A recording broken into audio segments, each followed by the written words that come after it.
If you are investing on margin or are thinking about investing on margin, it's very important that you understand that the buying power you see right here is not what you can withdraw. Buying power and what kind of cash you can withdraw are different things. So let me explain. Right now you can see the portfolio is around 30,000, hovering around there. If you click on buying power, it brings you into a breakdown. Right now I have margin investing turned on. So you can see cash is at $0. So that means that I can withdraw $0. I can't withdraw anything out of my account. You can see that the margin total is around 27,000. I am using up about 17,000 of it. Options collateral, that's around 9,000. So that's money set aside to buy or sell option strategies. Minus pending orders gets me a total of $216.63 left to invest within the Robinhood app. This can be towards stocks, ETFs, option strategies, or it could be split equally between doing something with futures or events contracts. We can see I have a healthy margin buffer of 30.85%. So what that means is if that went to zero, then I would likely go into something called a margin call. Well, Robinhood would be like, hey, you gotta deposit money or sell stocks or do something within a couple of business trading days in order to bring your account up to get above that 0% margin buffer. So, for example, if my account lost $8,924.44, then I would have to start selling some stocks or deposit money just to bring my account above that 0% margin buffer. If you do nothing in that situation, then Robinhood will start selling off stocks that they choose. So it's best for you to choose the stocks in case you're ever in that situation, or just to deposit more money. So about that $0 able to withdraw, buying power, it's kind of, you think of it kind of like a gift card to a store. If you have a gift card for McDonald's, you can only spend that at McDonald's. It's kind of the situation here. This is the kind of cash that you can spend within the Robinhood app on Robinhood stuff, which would be stocks and ETFs and all that good stuff. But you can't actually withdraw anything because margin is a loan. You have to pay back the loan first. You have to pay back $17,409.83 before your cash starts to accumulate. So I didn't know that at first. I thought, oh yeah, it's fine. I can just pull money out of Robinhood like I usually do, but I don't have a cash account anymore. It's on margin. So that wasn't really clear to me whenever I started using margin, even though I read all the fine print.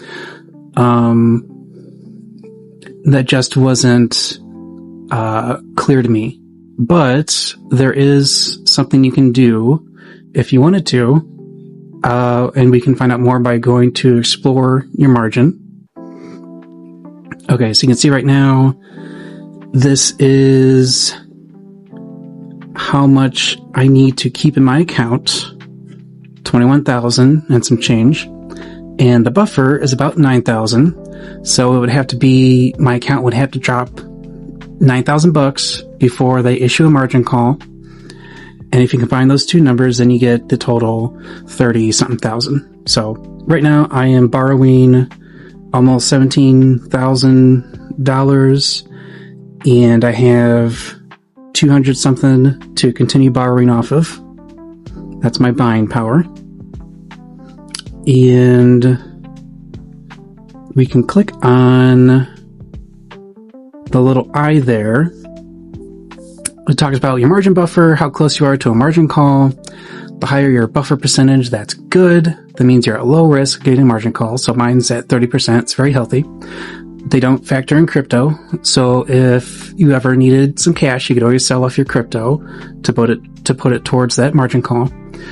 And you also need to keep at least $2,000 in your account. Okay. Now if you click on the little gear setting at the top right, now we can see that we have our different settings. Margin investing is enabled. I have that on. Margin spending is where you can actually treat that margin available as cash. But it is still margin, so they are still going to charge you on this. So my buying power is around $200.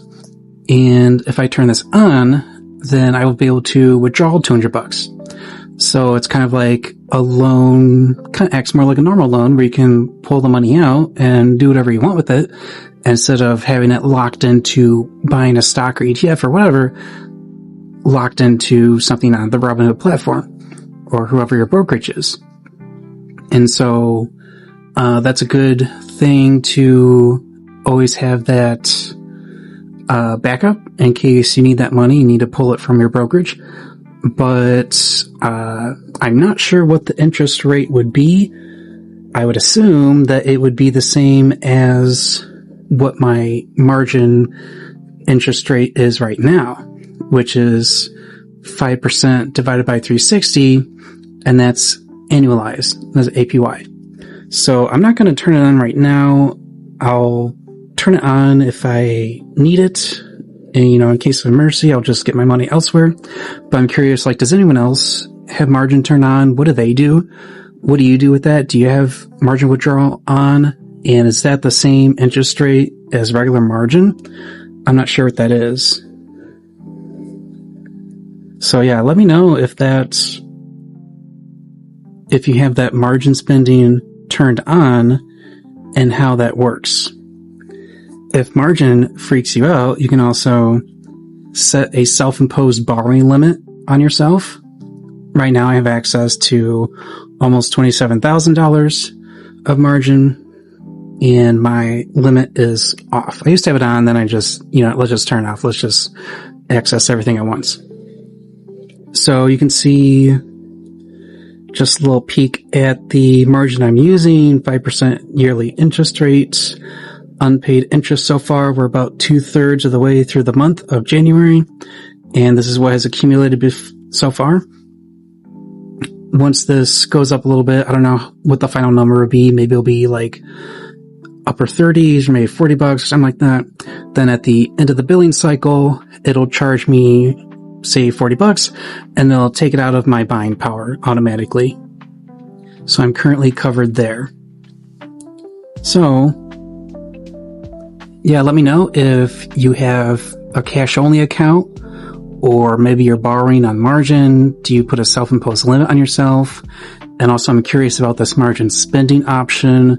Should I enable it? Should I not? Do you know how much they would charge? Let me know in the comments, please. And if you like this kind of content, please consider giving me a like and subscribe, and I will see you in the next one.